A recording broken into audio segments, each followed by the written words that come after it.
एक बहुत निर्णायक चुनाव है और ये चुनाव ना अकेले कांग्रेस लड़ रही है, ना अकेले समाजवादी लड़ रहे हैं, ना आम आदमी पार्टी लड़ रही है, ना कम्युनिस्ट लड़ रहे हैं। ये चुनाव संविधान जो लोग खत्म कर देना चाहते हैं और संविधान जो लोग बचाना चाहते हैं, उन ताकतों के बीच में ये चुनाव है। कोई मुझे संशय नहीं है ये कहने में कि ये चुनाव एक तरफ संविधान खत्म करने की और एक तरफ संविधान बचाने की ताकतों के बीच में है।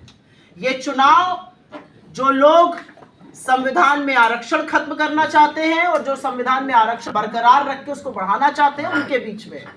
ये चुनाव उन लोगों के बीच में है जो 1600 करोड़ रुपए रोज का कमा रहा है और जो गरीब किसान 27 रुपए कमा रहा है। ये चुनाव इस देश में हर घंटे बेरोजगारी से हताश होकर जो 2 युवा आत्महत्या कर रहे हैं वो लड़ रहे हैं।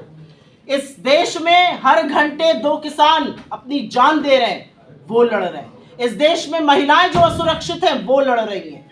और इसीलिए जो गठबंधन है वो एकजुट होकर एक स्वर में एक ताकत के साथ ये चुनाव लड़ रहा है। चाहे वो हमारा शीर्ष नेतृत्व हो, चाहे वो राहुल गांधी जी और अखिलेश यादव जी हो, जो एक मंच पर एक बात एक स्वर में बोल रहे हैं और संविधान की बात कर रहे हैं, चाहे वो हमारे शीर्ष नेतृत्व खरगे जी हो या प्रियंका जी हो या बाकी जो हमारे घटक दल के साथी हैं वो लोग हों, या महाराजगंज की धरती पर जो मेरी जन्मभूमि है, कर्म भूमि है, मेरे पिता की भूमि है, वहां पर हो।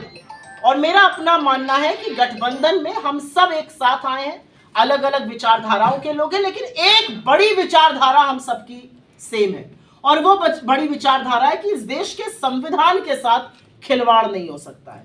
3 चरण का मतदान हो चुका है और मुझे ये कहने में कोई गुरेज नहीं है कि ये चुनाव नरेंद्र मोदी बुरी तरह से हार रहे हैं और 4 जून को अगली सरकार इंडिया गठबंधन की बनने जा रही है। 150 सीटों के लाले पड़े हुए नरेंद्र मोदी जी के। 400 को जो नारा दिया उससे लोग समझ गए साजिश संविधान के खिलाफ है, षड्यंत्र आरक्षण खत्म करने का है। बिल्कुल समेट दिया है जनता ने उनको। जनता 10 साल जनता ने वक्त दिया, जुमलों का टाइम दिया और अब जनता जो है वो जवाब मांग रही है, वो हिसाब मांग रही है। वो कह रही है मेरे विकास का हिसाब दो, इधर उधर की बातें मत करो। पहले चरण में मोदी जी को मुस्लिम लीग, पहले चरण में मोदी जी को मटन मछली याद आया। दूसरे चरण में वो औरतों के ब्याहताओं के मंगलसूत्र और आपकी गाय भैंस तक पहुंच गए। और तीसरा चरण आते आते हार से इतने बौखला गए कि अपनी आंखों की पुतली, अपने जिगर के टुकड़े, अपनी खुद की परछाई अडानी अंबानी को उन्होंने स्वाहा कर दिया। तो आज बीजेपी और संघ में बड़ी चिंता है कि हार कर मोदी जी हमारा क्या हाल करेंगे। मुझे ऐसा लगता है कि इन बिंदुओं पर चुनाव लड़ा जाना है। ये हमारा मैनिफेस्टो है, 48 पन्ने का ये मैनिफेस्टो है, 15,329 शब्द है। और आप मान्यवर पत्रकारों से, आप प्रबुद्ध पत्रकारों से मेरी एक दरख्वास्त है, मेरी एक रिक्वेस्ट है, एक अनुरोध है, एक आग्रह है। इस मैनिफेस्टो को जो हमारी वेबसाइट पर भी है, हमारी सोशल मीडिया साइट्स पर भी, आप पढ़ लीजिएगा। और अगर 48 पन्ने में से 15,329 शब्दों में अगर आपको एक भी वो बेसिर पे